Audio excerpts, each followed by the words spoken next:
ओम श्री गणेशाय नमः।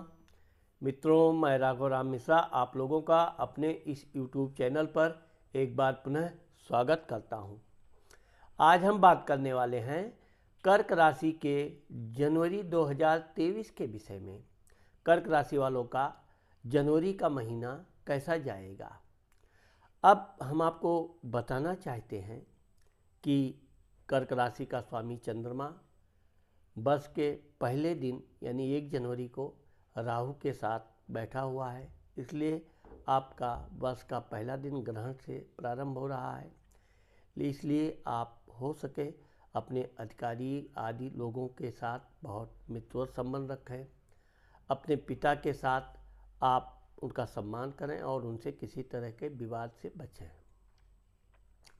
आपके धन भाव का स्वामी सूर्य आपके छठे यानी रोग शत्रु घर में बैठा हुआ है, इसलिए परिवार के साथ किसी भी तरह के विवाद से बचें और अधिक आप परिवार के ऊपर निर्भर ना रहें। आपके भाई स्थान का पराक्रम का भी स्वामी बुध आपके छठे घर में बैठा है, इसलिए भाइयों के साथ आपको किसी भी तरह के विवाद नहीं करने चाहिए। अगर कोई वैचारिक मतभेद आपको है तो आप अपने भाई के साथ खुलकर बात कीजिए। ये महीने में आपके और आपके भाइयों के साथ अच्छे संबंध बनने का योग बताता है। अब चूँकि माता मित्र सुख भाव में केतु बैठा हुआ है, इसलिए आप बेवजह अपने मित्रों से के ऊपर शक करेंगे। बेवजह अपनी माँ से भी आप किसी बात पे विवाद कर सकते हैं, इससे आपको बचना चाहिए। आपको अपनी माता जी का पूरा ध्यान रखना चाहिए। अगर वो किसी बात पे आपसे क्रोध भी करती हैं तो आपको उनकी बातों का कदापि बुरा नहीं मानना चाहिए। आपके संतान भाव का स्वामी मंगल आपके लाभ घर में बैठा हुआ है, इसलिए आपकी संतान बहुत अच्छा प्रयास करेंगे। कोई परीक्षा की तैयारी कर रहे हैं तो वो इनके लिए जनवरी का महीना बहुत अच्छा होगा। आप उनके मनोबल को बढ़ाइए और उनकी हर तरह से सहायता करने का प्रयास कीजिए।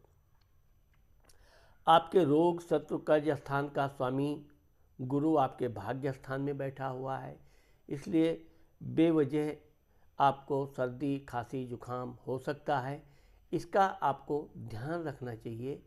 और विशेषकर इस समय आपको गर्म भोजन करना चाहिए और ताज़े फल फ्रूट्स खाने चाहिए। आपके अब यहाँ पर मैं आपको बताना चाहता हूँ कि 19 और 20 जनवरी को आपको कहीं से धन प्राप्त हो सकता है। कहीं से रुका हुआ धन है या किसी ने वादा किया है तो निश्चित आपको 19 या 20 तारीख को धन प्राप्त हो सकता है।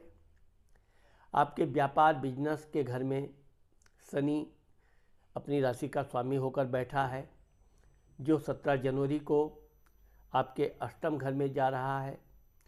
साथ ही साथ 22 जनवरी को शुक्र भी अष्टम घर में जा रहा है, इसलिए हम आपके को विशेष तौर पे बताना चाहते हैं कि अपने जीवन साथी के साथ स्वास्थ्य के प्रति आप बहुत सचेत रहिए। उनको किसी भी तरह का समस्या आती है आप उसका तुरंत उपचार कीजिए और उनके साथ आपको किसी भी तरह के विवाद नहीं करने चाहिए, वरना आप बहुत बड़ी मुसीबत में पड़ सकते हैं। अब 23 और 24 जनवरी को अचानक किसी बात पे आपको समस्या आ सकती है, बेवजह परेशानी खड़ी हो सकती है, अचानक आपको घबराहट भी हो सकती है। लेकिन यह है कि आप धैर्य बनाए रहिए और किसी बात पर फैसला लेने से पहले उसमें खूब अच्छी तरह से सोच विचार कीजिए। साथ ही साथ आपको दूसरों से सलाह लेकर ही आगे बढ़ना चाहिए। विशेषकर 23 और 24 जनवरी को आपको कोई बहुत बड़ा निर्णय नहीं लेना चाहिए। आपके धर्म स्थान का स्वामी गुरु आपके भाग्य स्थान में बैठा हुआ है, इसलिए इस महीने में आपके भाग्य में वृद्धि होने का योग है। आप यदि कोई काम कर रहे हैं तो उसमें सफल होंगे। या कोई कार्य करने का विचार कर रहे हैं तो आपको आगे बढ़ना चाहिए। आपके दसम घर का स्वामी मंगल आपके लाभ घर में बैठा हुआ है, जो पूरे महीने आपके लाभ घर में रहेगा, इसलिए अधिकारियों के साथ आपके अच्छे संबंध रहेंगे। अगर आपका प्रमोशन इत्यादि उन्नति होने का योग है तो उसमें ये महीना आपके लिए लाभदायक सिद्ध होगा। आपके लाभ घर का स्वामी शुक्र आपके व्यापार, बिजनेस, पत्नी स्थान में है, वैवाहिक जीवन के घर में है, इसलिए अगर आप व्यापार बिजनेस कर रहे हैं तो ये महीना आपके लिए विशेष लाभदायक है। 22 जनवरी तक आपको अच्छा खासा लाभ होने का योग बन रहा है। 12वें स्थान यानी खर्च, विदेश यात्रा का स्वामी बुध आपके छठे रोग, शत्रु, कर्ज स्थान में बैठा है, इसलिए यात्रा के दौरान आप अपने स्वास्थ्य का विशेष ध्यान रखें और किसी गुप्त शत्रु के द्वारा आपको कोई बात पता भी चले तो आप उसमें तत्काल उत्तेजित मत हों। विशेषकर आपको 5 जनवरी और 6 जनवरी को यात्रा के दौरान कोई भी भड़बड़ी में, जल्दबाजी में किसी को धन देना नहीं चाहिए। यहाँ पर आपको अच्छी तरह से सोच विचार करना चाहिए। तो मित्रों, मैंने आज आप लोगों को कर्क राशि के विषय में जो जनवरी महीने के विषय में बताया। मुझे आशा है कि आप लोगों को मेरा ये वीडियो अवश्य पसंद आएगा। अगर मेरा ये वीडियो पसंद आता है और आपने मेरे चैनल को सब्सक्राइब नहीं किया है तो आप सब्सक्राइब करना मत भूलिए।